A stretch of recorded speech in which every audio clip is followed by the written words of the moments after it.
Welcome to J7 TV news. Pocharam Srinivas Reddy బాన్స్వాడలో ఓడిపోవడం ఖాయం. 40 ఏళ్ల రాజకీయ జీవితం ఉన్న ఆయన ఇప్పుడు ఏ పార్టీలో ఉన్నాడో చెప్పుకోలేని దయనీయమైన స్థితిలో ఉన్నాడు.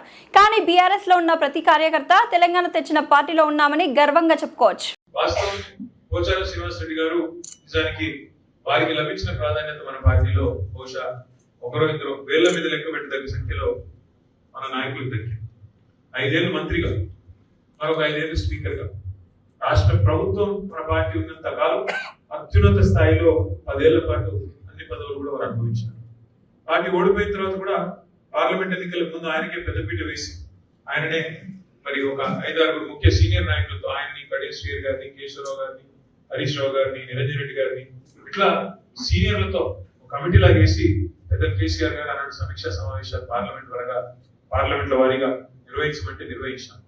అప్పుడు కూడా అందరికంటే ఎక్కువ గట్టిగా మాట్లాడి పోచారం కాదు, ఏం కాదు, ఇట్లాంటి చాలా చూసినాం, తప్పకుండా మళ్ళీ తిరిగి మనం ఒక గోడకి బంతి కొడితే ఎంతైతే వేగంగా ఎక్కువ వస్తాం అంతకంటే వేగంగా వస్తాం మేము అని చాలా గొప్పగా చెప్పింది పోచారం.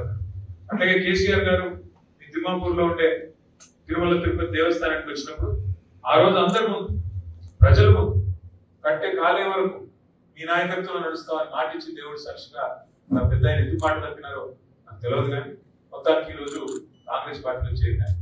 వాళ్ళ దురవస్థ ఏంటి అంటే పోచారం గారిని, ఆయన ఇవాళ ఏ పార్టీలో ఉన్నారు మీరు అని చెప్తే, విలేకరులు అడిగితే చెప్పుకోలేని దురవస్థలో ఉన్నాడు. ఎందుకు? ఒకటే కారణం, ఇవాళ స్పీకర్ గారి దగ్గర విచారణ జరుగుతుంది. డిస్క్వాలిఫికేషన్ పిటిషన్ ఎదుర్కొంటున్నారు. ఎమ్మెల్యే పదవి పోతుంది నీ కాంగ్రెస్ లో ఉన్నా అంటే, అందుకే ఇంకా టీఆర్ఎస్ లో ఉన్నా అని చెప్తున్నారు వచ్చి స్పీకర్ గారి దగ్గరికి వచ్చి. కానీ ఒకటి మాత్రం పక్కా, ఇవాళ ఆయన ఏం చెప్పినా, ఎన్ని రకాలుగా తిమిని పంపిణీ చేసే ప్రయత్నం చేసినా రాబోయే 6 నుంచి 9 నెలల కాలంలో బాన్స్వాడలో ఉప ఎన్నిక వచ్చేది ఖాయం. సుప్రీంకోర్టు సీరియస్ గా ఉంది. వీళ్ళు వాళ్ళు కాదు, సుప్రీంకోర్టు భారతదేశ అత్యున్నత న్యాయస్థానం, సర్వోన్నత న్యాయస్థానం సుప్రీంకోర్టు. ఆ చీఫ్ జస్టిస్ గారు ఇప్పటికి 10 సార్లు పట్టుకాయలు ఇచ్చినారు రాష్ట్ర శాసనసభ స్పీకర్ గారు. మీరు వెంటనే నిర్ణయం తీసుకోండి. 3 నెలల గడువు పెట్టినారు. మరి 3 నెలల గడువు కూడా ముంచుకొస్తున్నది. మొన్న జూలై ఆఖరిలో పెట్టినారు, ఆగస్ట్ అయిపోయింది, 1 నెల అయిపోయింది, ఇంకో 2 నెలల్లో స్పీకర్ గారు కూడా నిర్ణయం తీసుకోవాలి.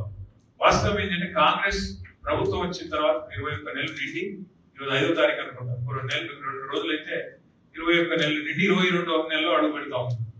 ఎట్లా ఉంది పరిస్థితి అంటే, ఇవాళ కాంగ్రెస్ పరిపాలన, కాంగ్రెస్ ప్రభుత్వం వచ్చిన తర్వాత రేవంత్ రెడ్డి గారి వ్యవహారం ఏంటంటే ఎవరు ఊహించరు.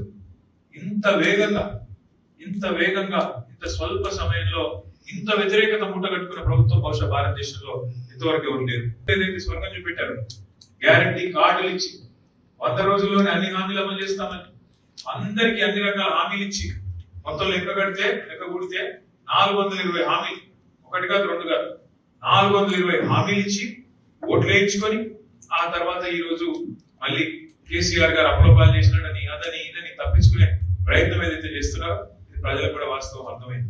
5 ఏళ్ల కోసం నీకు ప్రజలు అవకాశం ఇచ్చినప్పుడు నువ్వేం చేయాలా? కేసీఆర్ గారు రూపాయి పని చేస్తే నువ్వు రూపాయి పని చేయండి, ఎవరు వద్దన్నారా?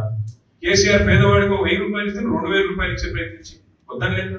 కేసీఆర్ గారు బాన్స్వాడలో 11,000 ఇల్లు కడితే నువ్వు 22,000 ఇల్లు కట్ట వద్దన్నారు ఎవరు? అట్లా ఉండాలి. కానీ తెల్లారి లేస్తే ఒకటే మాటల దాడి, బూతులు, ఇష్టం వచ్చిన తిట్లు, ఇంకా దాన్ని తప్పించుకోవడానికి, గ్యారెంటీలు ఇచ్చి తప్పించుకోవడానికి చేతగాని మాటలు. నా రిక్వెస్ట్, నా ప్రార్థన మీ అందరితో ఏమంటే, ఇవాళ పోచారం శ్రీనివాస్ రెడ్డి గారు ఒక బలమైన నాయకుడుగా బాన్స్వాడలో మీకు కనిపించవచ్చు. శ్రీనివాసరావు గారు చెప్పినట్టు ఎప్పటికప్పుడు అందివచ్చిన అవకాశాలని తెలివిగా చాకచక్యంగా వాడుకుంటూ ఎదుకోవచ్చు. కానీ ఇవాళ ఆయన ఉన్న పార్టీ కానీ ఆయన ఉన్న పరిస్థితి కానీ చాలా దయనీయమైన పరిస్థితి. వాస్తవం చెప్తా ఉన్నాం ఈ మాట. ఎందుకంటే వాళ్ళు శ్రీనివాస్ రెడ్డి గారు ఏమైనా పట్టుకొని 40 ఏళ్ల రాజకీయ జీవితం తర్వాత ఏ పార్టీలో ఉన్నారు మీరు గొట్టం పెడితే చెప్పుకోలేని దురవస్థలో ఉన్నాడు ఆయన. మీరు ఇవాళ గల్లా ఎగరేసుకొని చెప్పొచ్చు, తెలంగాణ తెచ్చిన పార్టీ తెలంగాణ.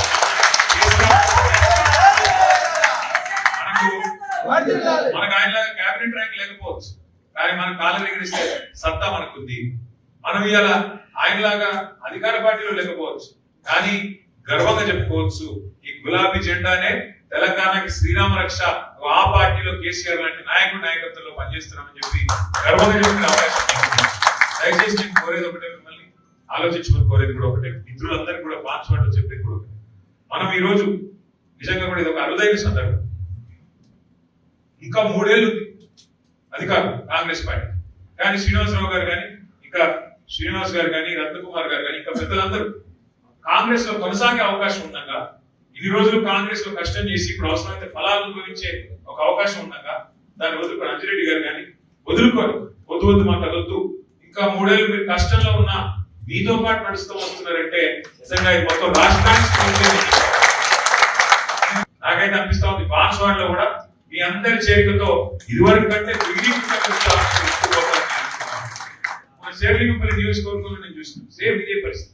గెలిచిన ఎమ్మెల్యేగా అయిపోయినారు, కానీ అక్కడ కూడా మనం మీటింగ్ పెడితే కార్యకర్తల మీటింగ్ పెడితే 5-6 వేల మంది వచ్చినారు శేర్లింగపల్లిలో. ఎప్పుడెప్పుడు ఉప ఎన్నిక వస్తుందా, ఎప్పుడెప్పుడు ఇట్లా పార్టీ మారిన వాళ్ళకి బుద్ధి చెప్పాలా అన్న ఆలోచనలో ప్రజలు కార్యకర్తలు కూడా ఉన్నారు. నిన్నగాక మొన్న ఇక్కడే ఉన్నాం నేను ప్రశాంత్ రెడ్డి గారు, మనుగూరు నియోజకవర్గం 350 కిలోమీటర్ల అవతల. అక్కడ నుంచి 300 మంది కాంగ్రెస్ నాయకులు, అధికార పార్టీ వాళ్ళు 300 మంది, ఇంకా 3 ఏళ్ళు అధికారం ఉండగా దాన్ని వదులుకొని 350 కిలోమీటర్లు ప్రయాణం చేసి వచ్చి ఉదయం 3 గంటలకు లేచి ఇక్కడికే వచ్చి కండువాలు కప్పుకొని ఖచ్చితంగా మేము కొట్లాడతాం, మళ్ళీ తెలంగాణ మనం కేసీఆర్ గారి చేతుల్లో పెట్టాలి అని మాకు స్ఫూర్తినిచ్చి ఉత్సాహాన్ని ఇచ్చి విశ్వాసాన్ని చెప్పి మీరు పోతా ఉన్నారు. నార్మల్ కోర్స్ లో అయితే నాయకులు కార్యకర్తల ఉత్సాహాన్ని నింపే ప్రయత్నం చేస్తారు. ఇక్కడ రివర్స్ మీరు వచ్చి మాకు చెప్తున్నారు, మీరు బాగా చేసుకోకండి, మీరు చేసుకోకండి, మేమున్నాం, మీరు భయపడతారు, మేము చూసుకుంటాం కదా, మీరు రండి, మీరు మార్చుకోండి, మీరేం చేయక్కర్లేదు, మీరు రండి, మేము ఉంటాం, మేము చేస్తాం అంటున్నారు. నిజంగా కూడా మీ స్ఫూర్తికి హృదయపూర్వకంగా